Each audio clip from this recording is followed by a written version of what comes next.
할렐루야. 우리 주님을 찬양하겠습니다. 찬송가 424장입니다. 찬송가 424장, 새 찬송가 380장 올리겠습니다. 찬송가 424장, 새 찬송가 384장 주님 앞에 찬양 드리겠습니다.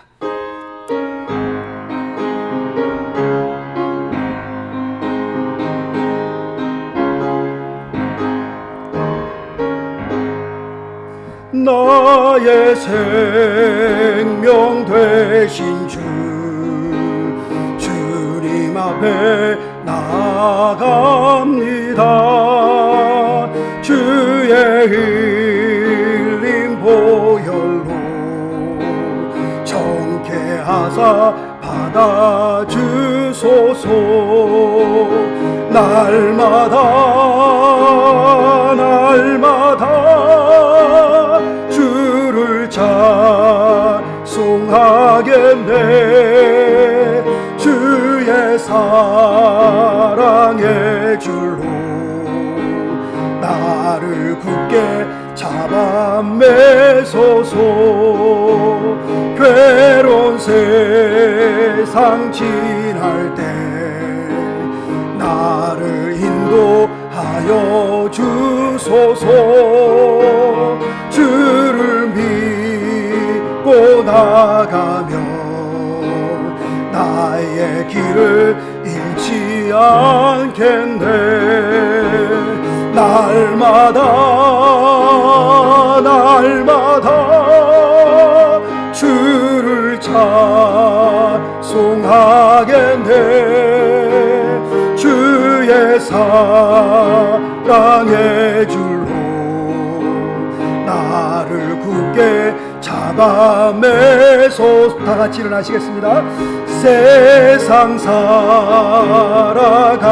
때에 주를 더욱 사랑합니다. 밝고 빛난 천국에 나의 영혼 들어가겠네. 날마다 주를 찬송하겠네. 주의 사랑의 줄로 나를 굳게 잡아 매소. 날마다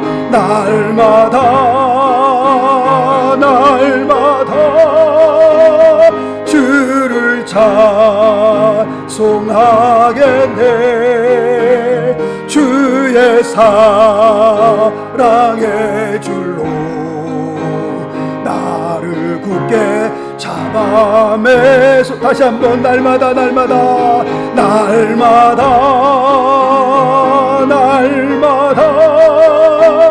주를 찬송하겠네. 주의 사랑의 줄로 나를 굳게 잡아 매소서. 아멘.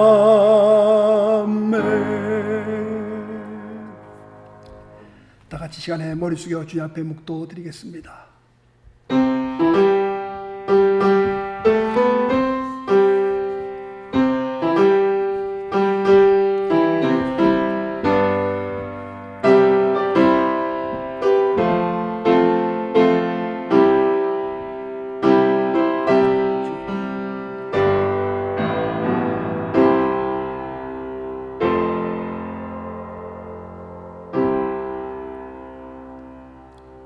여호와는 내게 복을 주시고 너를 지키시기를 원하며 여호와는 그 얼굴로 내게 비추사 은혜 베푸시기를 원하며 여호와는 그 얼굴을 내게로 향하여 드사 평강 주시기를 원하노라.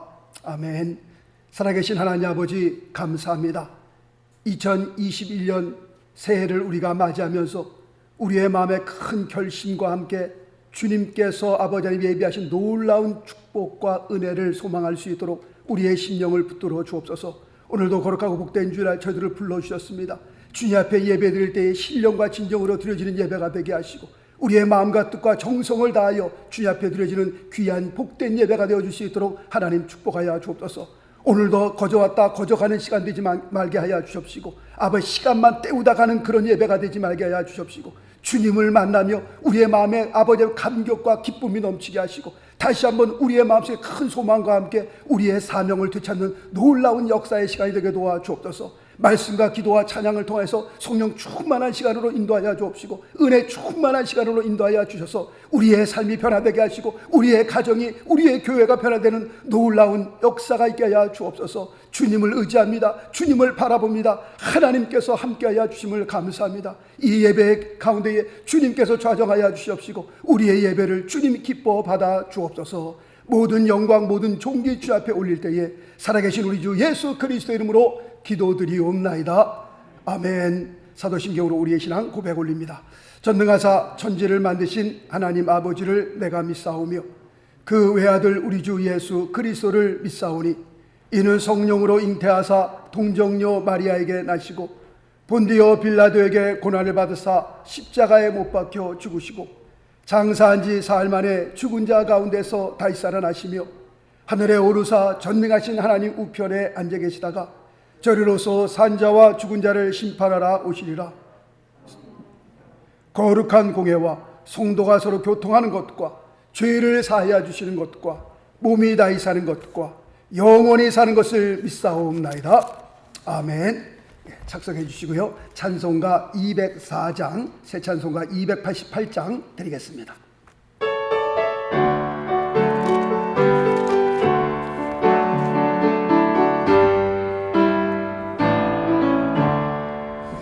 예수로 나의 구주 삼고 성령과 피로써 거듭 날이 이 세상에서 내 영혼이 하늘의 영광 누리도다. 이것이 나의 간증이요 이것이 나의 찬송일세. 나 사는 동안 끊임없이 구주를 찬송하리로다. 온전히 주께 맡긴 내 영 사랑의 음성을 듣는 중에 천사들 왕래하는 것과 하늘의 영광 보리로 하매 이것이 나의 간증이요 이것이 나의 찬송일세. 나 사는 동안 끊임없이 구주를 찬송하리로다. 주 안에 기뻐 누림으로 마음의 풍랑이 잔잔하리. 세상과 나를 간 곳 없고 구속한 주만 보이도 하매 이것이 나의 간증이요 이것이 나의 찬송일세. 나 사는 동안 끊임없이 구주를 찬송하리로다.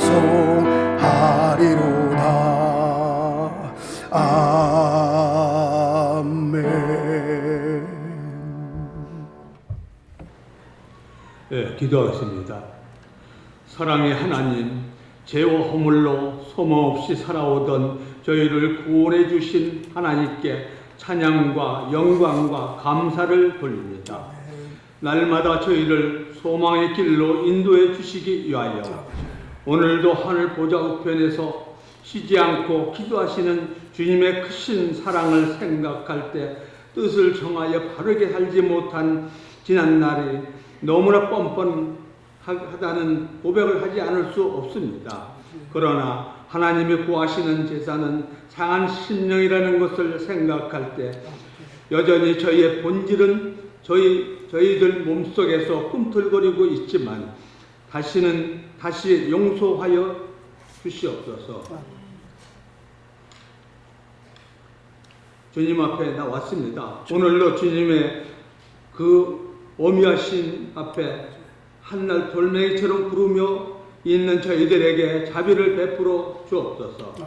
사랑의 주님, 여전히 소돔과 고모라 같은 세상에 곳곳에 주님의 사랑을 나타내고 심어야 할 곳이 많습니다.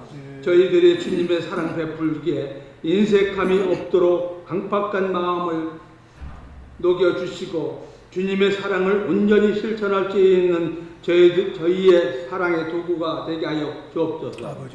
선한 사마리아 사랑과 같이 진실한 마음으로 이웃을 사랑하고 섬길 수 있는 사랑의 심부름꾼이 되게 하여 주옵소서.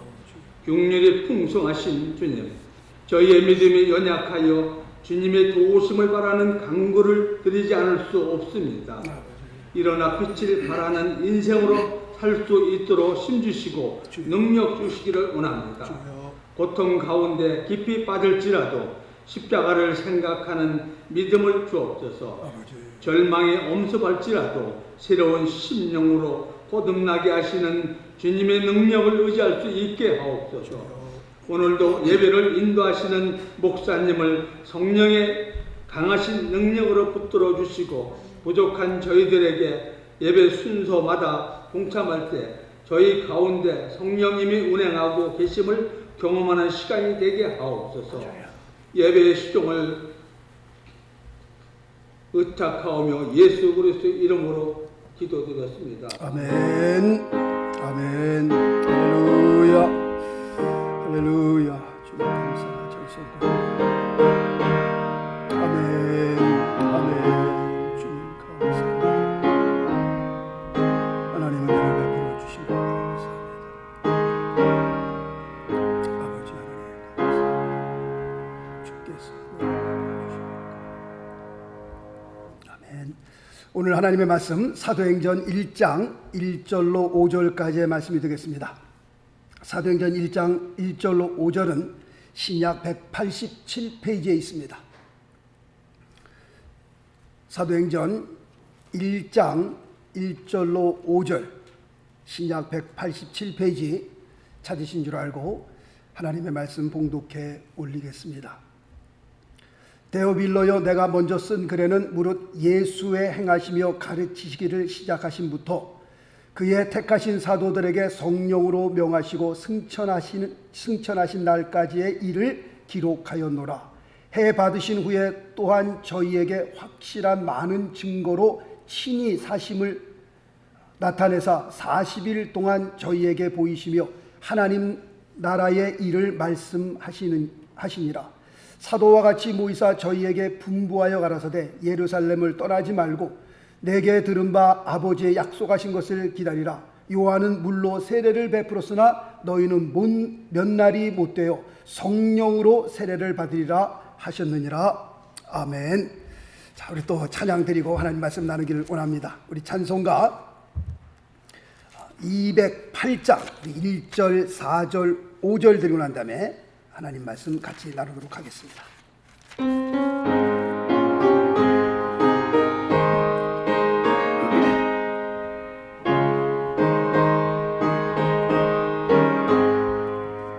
주 예수 내 맘에 들어와 계신 후 변하여 새 사람 되고 내가 늘 바라던 참빛을 찾음도 주 예수 내 맘에 오시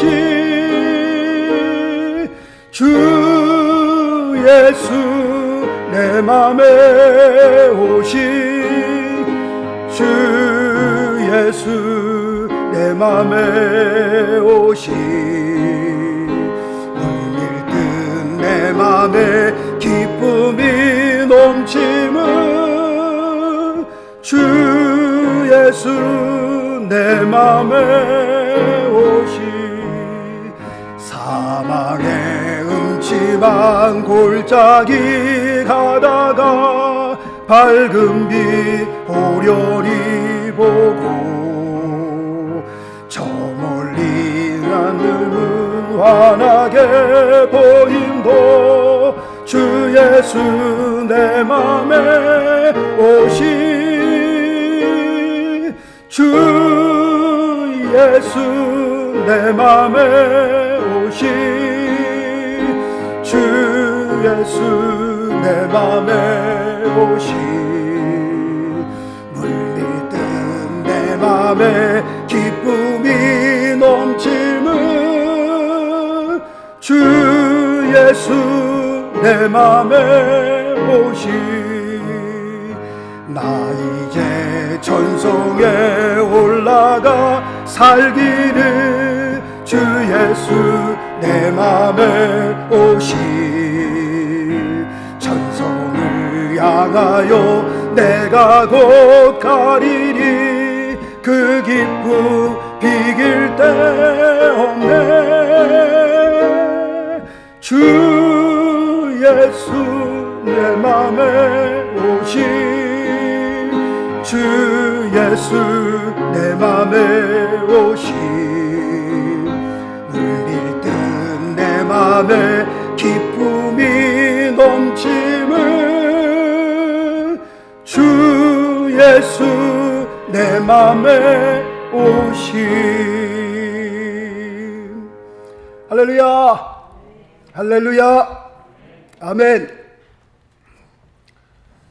오늘부터 며칠 동안은 사도행전에서 역사했던 성령의 자취를 따라가 보면서 2000년 전 마가의 다락방에서 일어났던 그 성령의 오순절 역사가 메마른 우리의 심령에 첫사랑을 잃어버린 우리의 심령에 다시 한번 불과 같이 일어나기를 소망하며 기도해 봅니다. 정말 이 귀한 하나님의 역사가 그때 당시로 2000년 역사로 끝나지 않고 계속 이어져 오늘날 우리의 심령에 우리의 교회에 다시 한번 불과 같이 일어날 수 있는 놀라운 역사를 다시 한번 우리 모두가 기도해 볼 수 있기를 바라겠습니다. 사도행전에 대해서 간단하게 소개를 좀 드리기를 원합니다. 사도행전은 신약 성서에서 오직 유일한 역사서입니다. 사도행전은 예수님 승천 후 약 30년간 일어났던 그 일들을 기록한 책입니다. 주후 36년부터 67년간에 일어났던 일이다 라고 생각하시면 되겠습니다. 그렇다고 할 것 같으면 사도행전은 누구의 역사를 기록한 책입니까? 라고 했을 때에 그것은 성령의 역사를 기록한 책입니다. 그래서 우리는 사도행전을 성령행전이다 그렇게 부르기도 합니다. 왜냐하면 성령께서 모든 사랑과 모든 사건을 성령이 중심이 되어서 이끌고 가셨기 때문에 그렇습니다. 사도행전이라고 기록은 되어 있지만 사실 사도행전에 예수님의 제자는 몇 명 안 나옵니다. 베드로, 요한, 야고보 그리고 모든 것은 사도 바울이 다 전담을 하고 있습니다.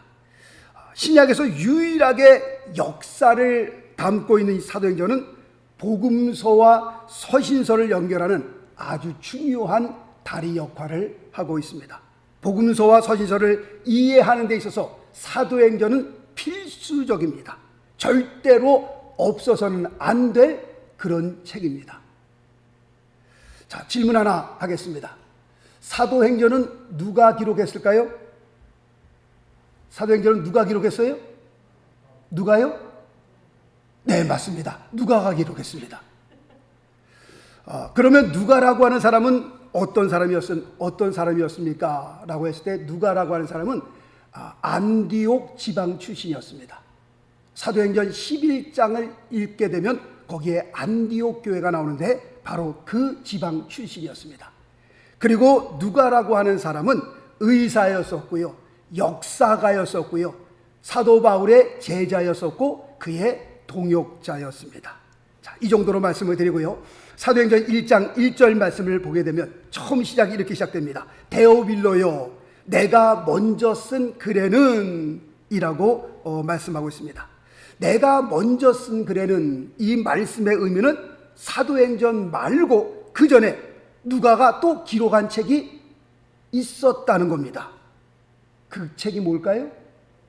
예, 마태복음은 마태가 썼기 때문에 마태복음이라고 그러고, 마가복음은 마가가 썼기 때문에 마가복음이라고 그러고, 요한복음도 마찬가지고요.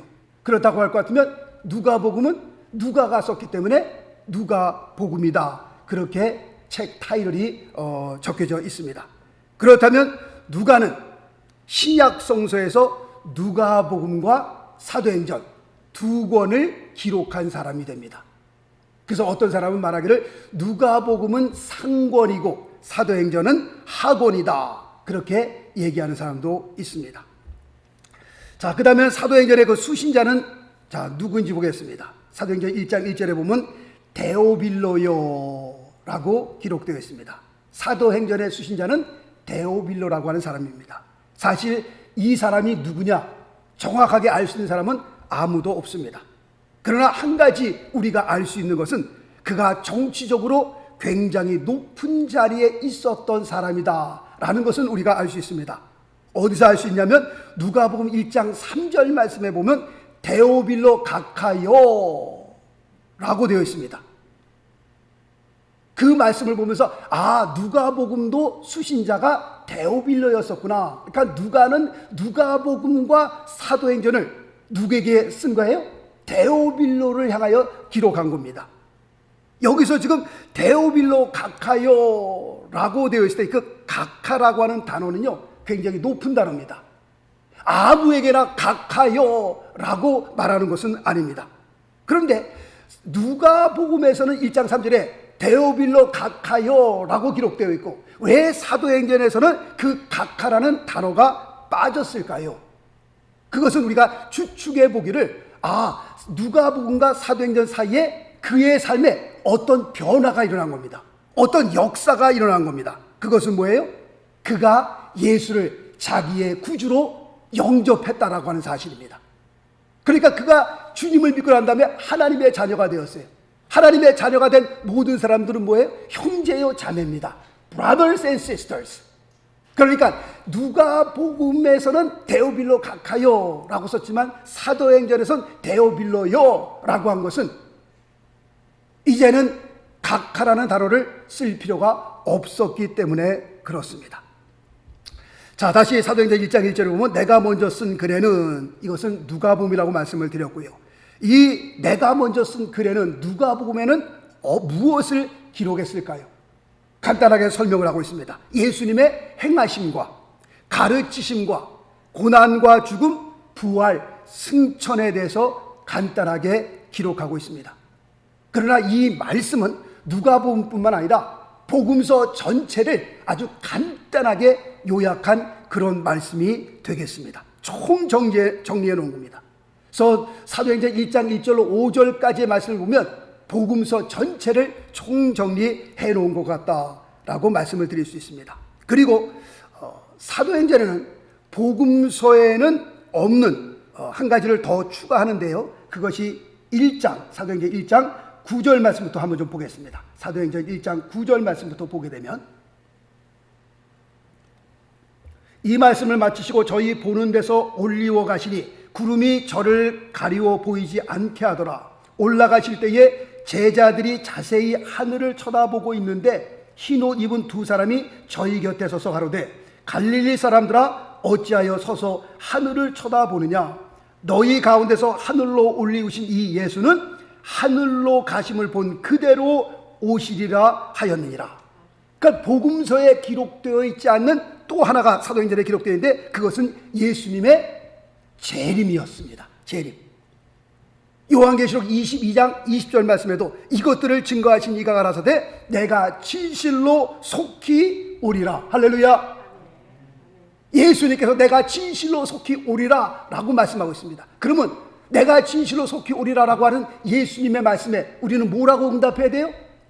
오실래면 오시고 말래면 맛이 없어서 그렇게 하는 거예요? 좀 천천히 오시지. 뭐 이 가지신 분들은 뭐 그럴 수 있죠. 모든 것을 다 권력과 모든 것을 가지신 분들은 이 세상에 좀 누려봐야 되니까 조금 더 늦게 오셨으면 좋겠다라고 하지만, 내가 진실로 속히 오리라 라고 하는 그 주님의 말씀에 우리는 뭐라고 응답해야 돼요? 아멘. 주 예수여 어떻게 해요?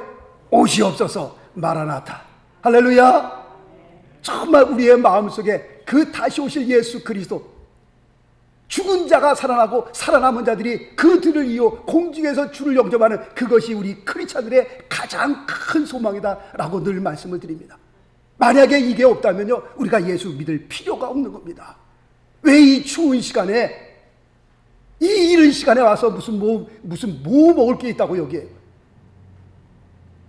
우리의 마음속에 큰 부활의 소망이 있기 때문에 주 예수여 다시 오시옵소서. 아멘.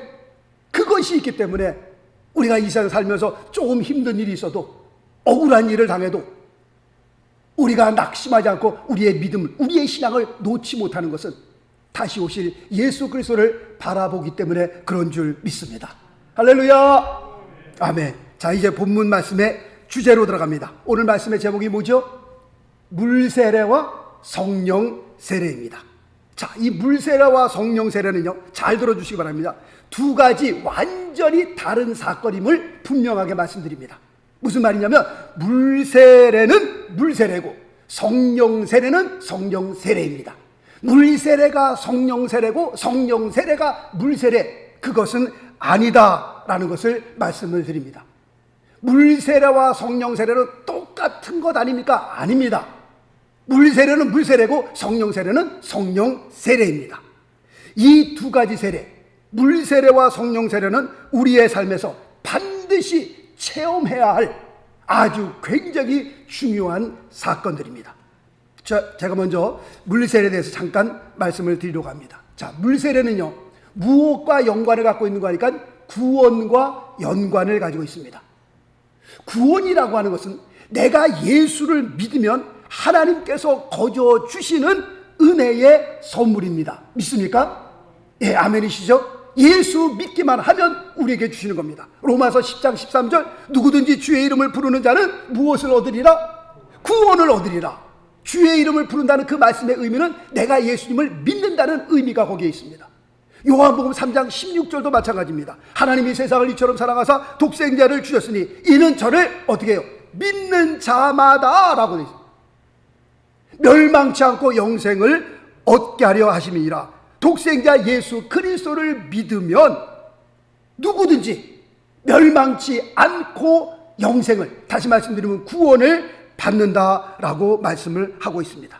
그렇다면 구원받은 후 그 다음 단계는 뭘까요? 물세례입니다. 물세례. 마가복음 16장 16절 말씀 보니까 믿고 세례를 받는 사람은 구원을 얻을 것이요. 믿고 그 다음 단계는 뭐예요? 세례 받는 겁니다. 믿고 세례를 받는 사람은 구원을 얻을 것이요. 잘 들어주시기 바랍니다. 자, 물세례 자체가 우리에게 구원을 줄 수 있느냐? 그것은 아닙니다. 물세례 자체가 우리에게 구원을 주는 것은 아닙니다. 물세례 받은 사람은 다 구원을 받은 겁니까? 그렇게 말씀드릴 수 없습니다. 저희 작은 형님이, 뭐 큰 형님도 예수를 지금 현재 안 믿고 있습니다만, 기도할 때마다 늘 마음이 안 좋습니다. 지금 큰 형님이 70을 넘고 이제 둘째 형님은 70을 가깝게 보고 계신데, 이제는 이 세상 떠날 날이 뭐 점점 가까우고 있잖아요. 예수를 믿고 구원을 얻어야 할 텐데, 저희 작은 형님께서 군 생활할 때 한 번은 휴가를 오셨어요. 그러더니 어머니 앞에서 군대에서 그 세례받은 세례증을 이렇게 딱 꺼내더라고요. 어머니, 저 세례 받았습니다. 딱 세례증을 내놓으니까 저희 어머니께서 그렇게 좋아하시더라고요. 저희 어머님이 딱 기도하는 게 그 교회 나가서 구원받는 거거든요. 이야, 너가 세례를 받았구나, 너가 예수를 믿었구나, 너무 좋아하시더라고요. 뒤돌아서서 제가 물어봤어요. 형 진짜 예수 믿어? 이거 뭐 도대체 이게 뭐야? 그랬더니 내가 막 예수를 믿긴 뭐 예수를 믿어. 엄마 기쁘게 해드리려고 내가 가서 그냥 세례 받은 것 뿐이지. 믿고 세례를 받아야 구원을 받는데 믿지도 않고 세례를 받을 수가 있다니까요. 저희 작은 형님을 보면서 제가 확실하게 알았습니다. 아, 믿지 않고서도 그냥 흉내 내려고 세례를 받는 사람도 있구나. 뭐 다 그렇진 않습니다. 특별한 경우가 있습니다만 저희 작은 형님이 특별한 경우예요. 하여튼 말씀을 드리는 것은 물세례를 받으면 다 구원을 받은 겁니까? 그렇게 말씀을 드릴 수는 없는 겁니다. 물세례는 믿고 난 다음에 받을 수 있는 겁니다. 앞으로 언젠가는 제가 믿을 터이니 목사님 저에게 물세례를 좀 주세요. 그럴 수 없습니다. 앞으로 믿을 걸 바라보고 물세례를 주는 경우는 없는 겁니다. 내가 예수 그리스도를 나의 구주로 영접하고 마음에 믿어 의에 이르고 입으로 신한 그 순간에 구원이 이루어지면서 그 다음에 세례를 받게 되는 겁니다. 자, 물세례를 이렇게 한번 비유해 보겠습니다. 남녀가 만나서요 혼인 신고를 하게 되면 누가 뭐래도 이 두 사람은 정식 부부가 된 것입니다. 결혼식이라고 하는 것은 남녀가 부부가 되었다는 것을 사람들에게 알리는 것뿐입니다. 그냥 공포하는 겁니다. 결혼식 자체가 결혼식을 했다 해서 그 사람들이 정식 부부가 되느냐? 그것은 그렇게 말씀드릴 수 없습니다. 어떤 공공기관에 어떤 기관에 가서 우리가 정식 부부입니다. 결혼한 사진을 내밀면서 자, 이거 보십시오. 우리가 정식 부부입니다. 사진만 보고 정식 부부라고 인정할 수는 없는 겁니다. 남녀가 정식 부부라는 것은 뭘 보여줘야 되는가요? Marriage Certificate를 보여줘야 되는 겁니다. 정식 그것을 보여줘야만 이 사람들이 정식 부부구나. 그냥 결혼한 사진 보여주면서 우리가 정식 부부입니다. 그것 갖고는 안 되는 겁니다.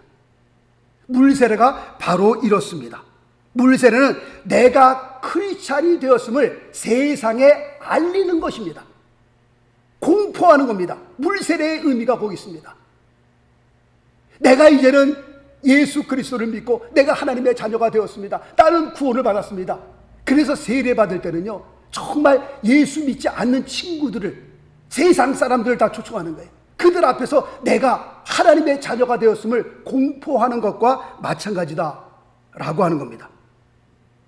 그래서 물세례 자체가 우리를 구원하느냐? 물세례 자체가 우리를 구원하는 것은 아닙니다. 무슨 말씀인지 이해를 하셨습니까? 아멘이십니까? 예, 아멘입니다. 자, 이제 성령 세례로 들어갑니다.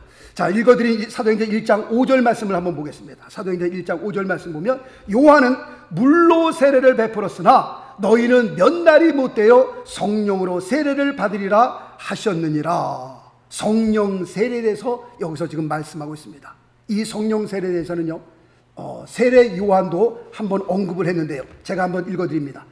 마태복음 3장 11절 말씀해 보니까 이렇게 말씀하고 있습니다. 나는 너희로 회개케 하기 위하여 물로 세례를 주거니와, 물세례죠.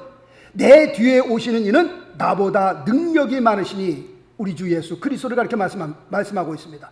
나는 그의 신을 들기도 감당치 못하겠노라. 그는 성령과 불로 너희에게 세례를 주실 것이요. 지금 세례 요한도 두 가지 다른 세례를 말씀하고 있습니다. 나는 너에게 물로 세례를 주거니와 내 뒤에 오시는 이는 너희에게 성령과 불로 세례를 주실 것이다. 성령 세례에 대해서 말씀하고 있습니다. 물론 예수님께서도 이 세상에서 사역하실 때에 성령에 대해서 굉장히 강조하셨습니다. 요한복음 20장 22절 말씀해 보니까 이 말씀을 하시고 저희를 향하여 숨을 내쉬며 가라사대 무엇을 받으라? 성령을 받으라 라고 말씀하고 있습니다. 지금 이 말씀은요 명령형입니다. 명령, 선택이 아니에요. 너희가 받고 싶으면 받고 말고 싶으면 말고, 그것이 아닙니다. 제자들을 향하여 성령을 받으라, 이것은 명령형입니다. 마치 내가 너희를 사랑한 것 같이 너희가 서로 사랑하라. 이 사랑하라는요 은사가 아닙니다. 내가 선택할 수 있는 것이 아닙니다. 내가 사랑의 은사를 받으면 사랑을 할 수 있고 사랑의 은사를 받지 못하면 사랑을 안 해도 되는 것, 그것이 아니에요. 선택이 아니에요. 사랑을 말씀하실 때 이것은 명령입니다. 내가 원턴지 원치 않던지 원수까지 품어야 돼. 주님께서 우리에게 주신 명령입니다. 은사가 아닙니다. 마찬가지로 성령의 세례도 마찬가지입니다. 선택이 아니에요. 이것은 주님께서 일방적으로 우리에게 명령하신 겁니다. 숨을 내쉬며 가라사대 성령을 받으라. 받으라는 거예요. 누가복음 24장 49절에도 그래도 그렇습니다. 볼지어다 내가 내 아버지의 약속하신 것을 뭐예요? 보혜사 성령이죠. 내 아버지의 약속하신 것을 너희에게 보내리니 너희는 위로부터 능력을 입혀올 때까지 이 성에 유하라 하시니라. 꼼짝 말고 있으라는 거예요. 성령이 임하고 난 다음에 그 다음에 움직이라는 겁니다. 성령 세례 받지 않고 너희들이 나가서 주위에 어림도 없는 소리라는 거예요. 너희들이 직접 나와 3년 반 동안 같이 내가 말씀을 가르치고 그렇게 있었음에도 불구하고 위로부터 내가 보내주마라고 약속하신 그 보혜사 성령을 받기 전까지는 꼼짝 말고 이성에 유해야 될 것을 주님께서 말씀하신 겁니다. 그러면 왜 예수님께서 성령 세례에 대해서 이렇게까지 강조를 하셨을까요? 자, 다시 한번 말씀을 드립니다. 물세례라고 하는 것은 무엇과 연관이 있다고 했어요? 구원과 연관을 갖고 있다고 말씀을 드렸습니다. 그런데 성령 세례는 무엇과 연관을 갖고 있느냐? 사역, 미니스트리. 이 사역과 연관을 가지고 있습니다. 예수님께서는요, 앞으로 교회가 세워질 것을 보고 계셨습니다. 예수님께서는 앞으로 예수님의 제자들이 나가서 정말 뜨겁게 복음을 증거할 것을 내다보고 계셨습니다. 앞으로 하나님의 교회를 위해서 수많은 사역들을 감당해야 될 것을 주님께서 내다보셨습니다. 그래서 예수님께서는 그 일들을 감당하기 전에 너희들이 꼭 성령 세례를 받아야 할 것을 명령하셨습니다. 다시 한번 누가복음 24장 49절 말씀을 제가 읽어드릴까요? 볼지어다 내가 내 아버지의 약속하신 것을 너희에게 보내리니 너희는 위로부터 능력을 입히올 때까지 이 성에 유하라 하시니라. 이 말씀이 농담으로 들려요? 그냥 주님께서 지나가다가 그냥 심심하니까 하신 말씀이에요? 아니요. 생명과 같은 말씀입니다. 이 말씀이 아니고는 교회가 세워질 수 없기 때문에 그런 거예요. 정말 위로부터 능력을 입지 않고서는 하나님의 그 일을 앞으로 있을 그 환난과 핍박, 그 어려운 일을 감당할 수 없기 때문에 그런 겁니다. 하나님의 일을 우리 자신이 해요? 우리 능력으로 해요? 우리 힘으로 하는 거예요? 아니요. 위로부터 성령 세례가 입히우지 않으면 우리가 하나님의 일을 감당할 수 없기 때문에 그렇습니다. 자, 사도행전 1장 8절 말씀을 볼까요? 사도행전 1장 8절 말씀. 우리가 잘 아는 말씀입니다. 오직 성령이 너희에게 임하시면 너희가 권능을 받고 예루살렘과 온 유대와 사마리아 땅끝까지 이르러 내 증인이 되리라 하시니라. 여기서 정말 중요한 것은요, 오직이란 단어예요. 오직. 무엇을 말씀하고 있는 거예요? 다른 방법이 없다는 거예요. 다른 길이 없다는 겁니다. 이 길 밖에는 없다는 거예요. 오직. 무슨 말이에요? 성령이 너희에게 임하시면 이라고 말씀. 다른 방법이 없습니다. 하나님의 사역을 감당할 수 있는 오직 유일한 길은 성령이 너희에게 임해야 할 것이다 라는 것을 여기서 지금 주님께서 말씀하고 있습니다. 초대교회 때에 교회 일꾼을 세울 때에도 그 일꾼을 세울 수 있는 조건이 뭐가 있어요? 조건이. 사회적으로 얼마나 유명하냐? 이 사람이 돈을 얼마나 많이 갖고 있느냐? 얼마나 대단한 영향력이 있느냐? 그거 보고선 사람 일꾼 뽑는 겁니까? 자, 사도행전 6장으로 한번 넘어가 봅니다. 사도행전 6장. 초대교회에서 그 일꾼을 뽑을 때 그 조건이 사도행전 6장 3절 말씀부터 보면 이렇게 기록되어 있습니다. 형제들아, 너희 가운데서 성령과 지혜가 충만하여 칭찬 듣는 사람 7을 택하라. 우리가 이 일을 저희에게 맡기고 우리는 기도하는 것과 말씀 전하는 것에 전무하리라 하니 온 무리가 이 말을 기뻐하여 믿음과 성령이 충만한 사람, 그 다음부터 7사람을 쭉 소개하고 있습니다. 하나님의 일꾼을 세울 때 그 일꾼을 세우는 조건이 어디 있어요? 성령과 지혜가 충만, 믿음과 성령이 충만한 사람. 이것이 조건입니다. 이것이.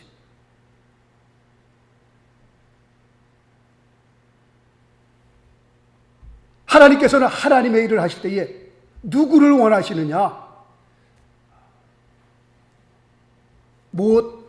힘도 있고 많이 배우셨고 거기다 플러스 성령 충만까지 하면 얼마나 좋겠어요. 그러나 먼저 하나님께서 보시는 것은요, 믿음 충만한 사람, 성령 충만한 사람, 지혜 충만한 사람, 그런 사람들을 들어 하나님께서 역사하시는 겁니다. 없는 사람을 택하여 있는 사람을 부끄럽게 하시고요, 낮은 사람을 택하여 높은 사람을 부끄럽게 하시는 겁니다. 그것은 뭐예요? 하나님께서 하나님의 일을 할 때에 성령 충만한 사람을 통해서 역사하시다는 것을 지금 보여주는 겁니다. 사도행전을 읽어보세요. 하나님의 교회는요, 성령 충만한 사람에 의해서 세워졌습니다. 성령 충만한 사람들에 의해서 복음이 증거되었습니다. 성령 충만한 사람들에 의해서 이적과 기사와 표적들이 나타났습니다. 하나님의 일은 하나님께서 하시는 겁니다. 내 재주로, 내 말재주로, 내 능력으로, 내 머리로, 그것으로 하나님이 일하는 거 아니라니까요. 신학을 공부할 때요, 친구들 가운데 아주 말도 잘하고요, 사람과 사람의 관계도 너무 좋고요, 야, 저 친구 나가서 목회하면 목회 잘하겠다, 그런 친구들이 몇 명 있었습니다. 그런데 딱 막상 오픈해 놓고 나니까 그렇게 그냥 힘들게 목회를 할 수가 없어요. 근데 신학교 때요, 야, 저거 사람 구실 좀 할래나? 목회나 제대로 할래나? 비실비실 비리비리 했던 사람인데요, 나가서 목회하는데요, 그렇게 놀라울 정도로요, 야, 정말 하나님의 일은 하나님께서 하시는구나, 감탄하지 아니할 수 없습니다. 하나님께서 누구를 통해서 역사하시는 거예요? 좀 부족하지만, 좀 못 배웠지만, 그럼에도 불구하고 주님을 사랑하는 그 마음, 성령 충만하고 믿음 충만한 그 사람들을 통해서. 히브리서 11장을 보세요. 믿음장이라고 말씀을 드리잖아요. 그 믿음장에 소개된 그 어마어마한 귀한 사람들, 누구보다 다 월등하게 멋지고 잘생기고 다 잘나서, 그래서 하나님께서 사용하신 거예요? 그렇지 않습니다. 어떻게 보면요, 그 보통 수준 있잖아요. 보통 수준보다 더 낮은 사람도 훨씬 많습니다. 야, 이런 사람들이 어떻게 하나님의 그 큰 일을 감당할 수 있었을까? 세상적으로 볼 때 좀 모난 점들이 많이 있지만, 그럼에도 불구하고 성령 충만하고 믿음 충만했던 그 사람들을 통해서 하나님은 역사를 이루셨다라고 하는 겁니다. 하나님의 일은 하나님께서 하십니다. 그런데 하나님께서 하나님의 일을 하실 때 하나님은 누구를 찾으시는 거예요? 성령 충만한 사람을 찾으시는 겁니다. 그러므로 우리가 기도해야 될 제목이 뭐예요? 우리 인생에 잠깐 왔다 잠깐 가는 세상인데, 안개와 같은 세상, 나그네와 같은 세상인데, 정말 성령 충만하여 우리의 삶을 하나님 앞에 드리길 원하고, 다 목사 되려는 소리가 아니라 다 선교사 되려는 말씀이 절대로 아닙니다. 하나님 앞에 헌신한다는 말씀은 우리의 삶의 자리에서 하나님 앞에 쓰임받는 삶이 되기를 원합니다. 사업을 하시는 분은 사업을 하시는 분대로, 직장에 나가시는 분은 직장에 나가시는 분대로, 하여튼 삶의 현장에서 우리가 짧은 세상을 살아가면서 돈 벌고 잘 살고 거기에만 관심이 있는 겁니까? 중요합니다만은 그것이 우리의 프라이머리 잡이 아니란 말이에요. 하나님께서 우리를 다 제사장으로 부르셨어요. 만인 제사장설이라고 말씀드리잖아요. 하나님의 자녀가 된 우리 모두는 다 하나님 앞에 제사장들이에요. 예수님께서 십자가에 돌아가시면서 휘장을 위에서 밑에부터 쫙 찢어 놓으셨어요. 이제 누구나 예수 그리스도의 보혈을 가진 사람은 옛날에 그 제사장들처럼 다 우리가 은혜의 보좌 앞에 담대히 나아갈 수 있는 겁니다. 다 우리가 제사장 됐어요, 이제.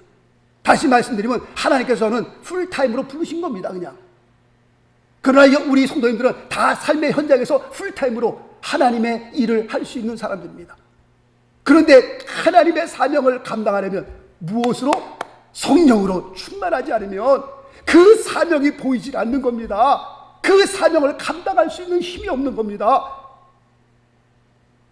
다음 주에 또 말씀을 드리겠습니다만, 정말 이 성령세를 받는 거 무엇으로 비유하냐면 자전거와 오토바이로 비유하는 겁니다. 예고편입니다. 이거 다음 주에 말씀드리는 건. 자전거 타고 한번 가보세요. 가긴 가지만 이게 힘들다니까요. 이게요. 언덕에 올라갈 때는요, 내가 내려갖고 자전거를 끌고 간다니까요. 내 신앙 하나 지키기가 그렇게. 그런데 모토 한번 달아봐요. 오토바이. 오토바이 타보셨어요? 저도 옛날에 야마 750짜리 하나 타고 다녔는데요. 잘 나갑니다. 750만 해도요. 제 친구가 1100짜리 타고 다니는 친구가 있었어요. 야, 한번 타보자. 1100짜리 탔더니요, 그렇게 무거울 수가 없어요. 그런데 한번 밟으면요, 1100짜리 기가 막히게 갑니다, 그냥. 모토 한번 달아봐요. 이게요, 얼마나 좋은지 몰라요. 정말 성령 세례 받으면요, 위로부터 하나님의 능력이 입혀지면 내가 해야 할 사명, 그 길이 보인다니까요. 정말 하나님 앞에 우리가 어떻게 쓰임을 받을 수 있을까? 먼저 우리가 기도해야 될 것은 성령 충만입니다. 성령 충만해야 하나님께서 우리를 쓰실 수 있는 겁니다. 성령 충만하지 못하고 우리가 하나님의 일을 감당하기는 감당하되 정말 버겁습니다. 힘듭니다. 우리의 삶의 모토를 한번 달아보세요. 얼마나 쉬운지 몰라요. 우리가 기도해야 될 첫 번째 제목은 성령 충만이에요. 여기에 길이 있고요, 여기에 생명이 있고요, 여기에 우리가 살아가야 할, 우리가 교회가 살아가야 할 그런 목적이 있는 겁니다. 성령 충만하지 않냐고서는 아무것도 할 수 없는 겁니다. 사도행전 1장 8절의 말씀을 드렸던 것처럼 오직 성령이 너에게 임하시면 너희가 권능을 받고, 이 권능이라고 하는 것은 You will receive power when the Holy Spirit comes upon you 라고 했어요. Power, you will receive power. 말씀드리잖아요. 모든 전자들은요, 다 파워가 있다고. 파워 버튼이 들어와야 그 다음에 모든 버튼을 작동이 되는 겁니다. 파워가 들어오지 않고는 모든 작동이, 버튼이 아무리 많아도 작동이 되지는 않습니다. 파워가 들어와야죠. 너희는 이 이성에 유하라. 언제까지요? 성령이 너에게 입히울 때까지. 그 다음에 움직이려는 거예요. 파워가 들어온 다음에 움직이려는 겁니다. 오늘부터 기도하십시다. 정말 성령 충만만을 위해서 기도하십시다. 우리의 남은 생에 하나님 앞에 쓰임받기로 합니다. 정말 세상 일만 하다가 죽도록하다가 그렇게 세상을 떠나고 싶으세요? 이제 남은 생에 하나님의 영광을 위하여 좀 뭔가 해야 될 거 아니겠어요? 제가 부목사님 일할 때요, 60이 넘으신 우리 부목사님과 또 다른 목사님과 제가 늘 같이 신방을 다녔습니다. 이 목사님은 60세까지 치과 의사셨어요. 치과 의사 일을 쭉 하시다가 그런 생각이 갑자기 들더래요. 내가 하나님 앞에 서면 하나님이 너 뭐라고 얘기하실까? 60년 동안 이빨만 난다 이러다가 왔습니다. 이래서는 안 되겠다는 거예요. 60살에 딱 모든 걸 접고요, 신학교를 가셔서 그때 목사가 되셨습니다. 신학 공부를 다 이수하시고. 신방 같이 다닐 때 그분께서 자기의 일어난 일들을 얘기해 주시는데 얼마나 재밌는지 몰라요. 꼭 이분은 피리를 하나 갖고 다니세요. 신방 가면요, 꼭 피리를 먼저. 주님을 생각만 해도 이렇게 좋거든. 주님을 만날 때는 얼마나 기쁘랴. 제일 좋아하시는 찬송이에요. 꼭 신방 가면 이거를 피리 한번 풀고 그 다음에 성령이 임해야 내가 해야 할 사명이 보이는 겁니다. 내가 앞으로 나아가기 위해서는 정말 성령 충만 받지 않냐고서는 어림도 없습니다. 더군다나 이 악한 세대에서요, 나가서 나는 예수 믿는 사람입니다, 나는 교회 나가는 사람입니다, 입 한번 뻥끗 못하는 사람이 어떻게 주의 사명을 감당할 수 있겠어요? 어림도 없는 말이죠. 내 신앙 하나 감당하기도 버거운데 무슨 나가서 복음을 전하고 사명을 감당하고 증인의 삶을 살고요. 성령 세례가 임하지 않고서는요 어림도 없는 말씀입니다. 우리 모두가 성령 충만을 위해서 다 같이 기도하실 수 있기를 바라겠습니다. 기도하겠습니다. 이 시간에 한번 1분 동안 아무것도 기도하지 마시고 성령 충만을 놓고 한번 기도하십시다. 하나님, 이제 내 나이 50을 넘었습니다. 60을 넘었습니다. 70을 넘었습니다. 이제 이 세상에 살면 얼마나 살겠습니까? 10년, 20년, 30년 이제 살다가 우리 모두가 떠나야 할 삶인데, 하나님 정말 나의 남은 생에 성령 충만하여 하나님의 사명을 감당할 수 있는 그런 귀한 삶을 살기를 합니다. 정말 보람된 삶을 살기를 합니다. 지난 주일날 제 친구가 이제 60인데 뇌출혈로 쓰러졌습니다. 사람이 언제 어떻게 될지 모르는 겁니다. 말도 못하고요. 사람이 이렇게 인생이 허무한 겁니다. 이 허무한 세상을 우리가 바라보면서 정말 성령 충만하지 않으면 우리의 삶에 소망이 없습니다. 우리 교회에 소망이 없습니다. 하나님, 성령 충만하여 우리의 남은 생에 하나님의 역사를 담당하는 귀한 사명을 담당하는 그런 사람들, 그런 귀한 사람 되게 하여 주옵소서. 이 시간에 아무것도 기도하지 마시고 성령 충만 놓고 한 1분간 한번 기도하기로 합니다. 우리 주여 한번 크게 외치고 통성으로 한번 기도합니다. 주여! 살아계신 하나님 아버지, 성령 충만하기로 합니다. 아버지 하나님이여, 이 시간에 저들의 삶을 주님께서 하여 주옵시고 하나님께서 주님 붙들어 주셔서 아버지 하나님, 우리 모두가 주님 앞에 변화된 삶으로 아버지 하나님 위로부터 능력이 비올 때까지 아버지 하나님이여 주여 우리가 기도하게 하시고 아버지 하나님 성령 충만한 가운데 우리의 남은 생에 하나님 앞에 붙들림 받아서 주의 사명을 감당할 수 있는 그런 귀한 아버지 하나님의 은혜의 사람으로, 아버지 성령의 사람으로 주님 변화시켜 주옵소서. 아버지 하나님, 주께서 우리를 붙들어 주시지 않으면 아버지 하나님 우리가 나아갈 수 없습니다. 아버지 주의 일을 감당할 수 없는 것을 주 앞에 고백합니다. 내 힘으로 되는 거 아니요, 내 능력으로 되는 것 아닌 것을 주 앞에 고백합니다. 아버지 하나님이여 주여 성령 충만할 수 있도록 하나님 은혜를 베풀어 주옵소서. 우리 모두가 아버지 하나님의 충만한 하나님의 거룩한 역사가, 하나님의 거룩한 역사가 이곳에 있기를 원합니다. 주님이 역사하여 주옵소서. 주님 은혜를 베풀어 주옵소서. 오 살아계신 하나님 아버지 감사합니다. 하나님 주의 영으로 충만케 하옵소서. 주의 성령으로 충만케 하옵소서. 할렐루야 할렐루야 할렐루야 할렐루야. 주님 믿습니다. 주님 믿습니다. 주님 믿습니다. 할렐루야. 아버지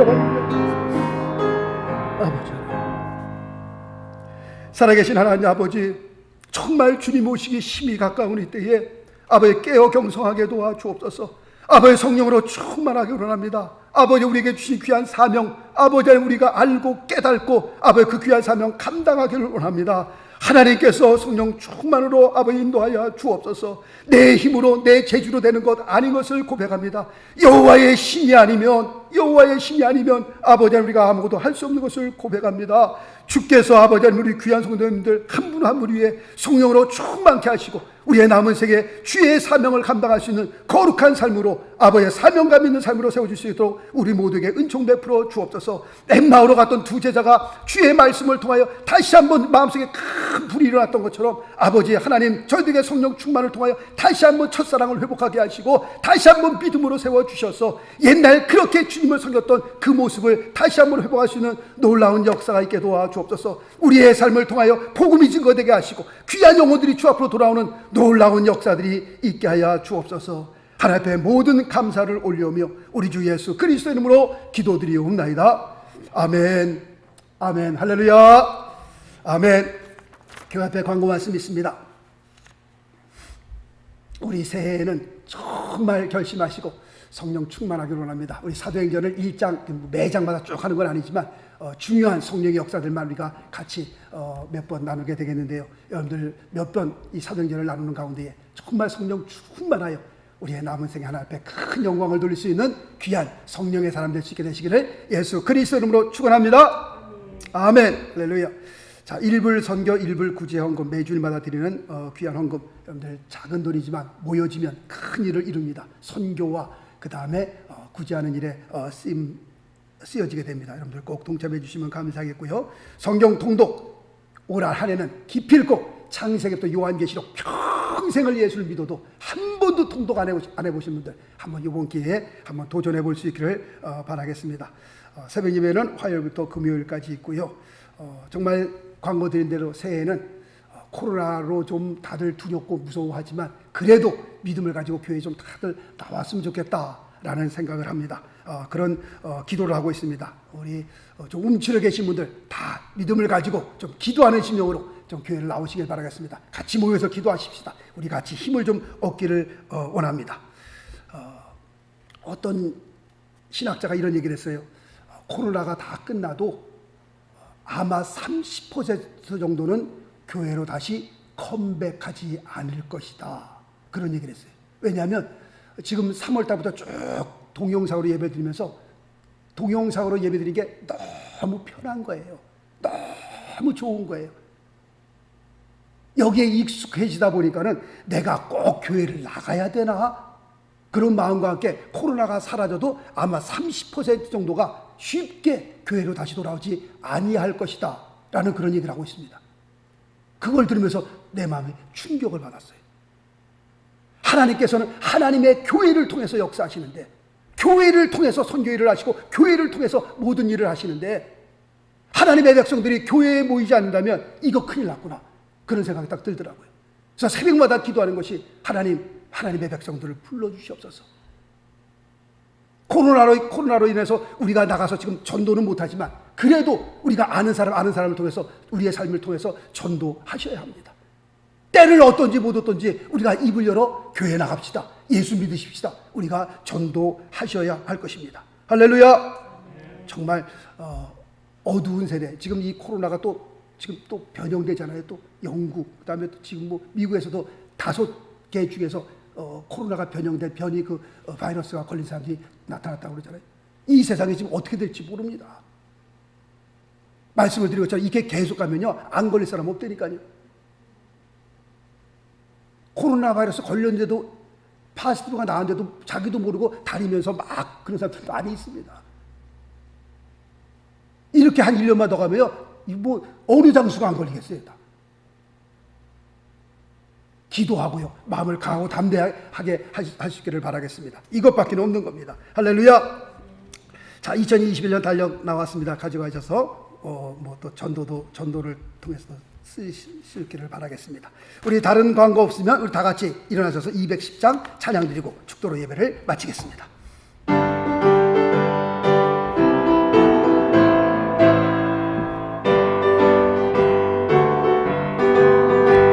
내 죄 삼았고서 예수를 안 뒤 나의 모든 것 다 변했네. 지금 나의 가는 길 천국길이요, 주의 피로 내 죄를 씻었네. 나의 모든 것 변하고 그 피로 구속받았네. 하나님은 나의 구원 되시오리, 내게 정죄함 없겠네. 주님 맑은 빛 되사 어둠에 지고 나의 모든 것 다 변했네. 지금 내가 주 앞에 온전케 됨은 주의 공로를 의지함이, 아멘. 나의 모든 것 변하고 그 피로 구속받았네. 하나님은 나의 구원 되시오리, 내게 정죄함 없겠네. 세계 성에서 그 크신 사랑 나의 맘에 가득 채우며 모든 공포 내게서 물리치시니 내 맘 항상 주 아래 있도다. 나의 모든 것 변하고 깊이로 구속받았네. 하나님은 나의 구원 되시오리, 내게 정죄함 없겠네. 살아계신 하나님 아버지, 감사합니다. 거룩하고 복된 주일날 하나님 전에 나와 주님 앞에 예배 드리며 아버지 하나님의 새해가 되어 또 우리의 마음에 큰 결심과 함께 이렇게 주님을 섬겨서는 안 되겠다, 주님 마음에 결심하게 하시고 참으로 성령 충만한 가운데 우리의 삶이 변화되어 주님 앞에 영광스러운 삶으로 변화된 삶으로 주 앞에 드리기를 간절히 원합니다. 아버지 하나님의 오늘 귀한 예배 주 앞에 드리면서 우리의 헌금 또 우리의 믿음과 마음을 담아 주 앞에 올렸습니다. 하나님께서 이 귀한 물질입니다. 주께서 기쁘게 받아 주시옵시고 주님 양수를 높이 드시고 저들을 마음껏 축복하여 주시옵시며 새해에는 물질 때문에 고통받는 이렇게 하시고 각 가정들마다 황충을 제하여 주시옵시고 쓸데없는 곳에 돈이 낭비되지 않도록 주님께서 보호하여 주옵소서. 이 귀한 물질이 사용되는 곳마다 하나님의 영광이 드러나게 하시며 하나님의 교회에 큰 은혜가 임하게 도와 주옵소서.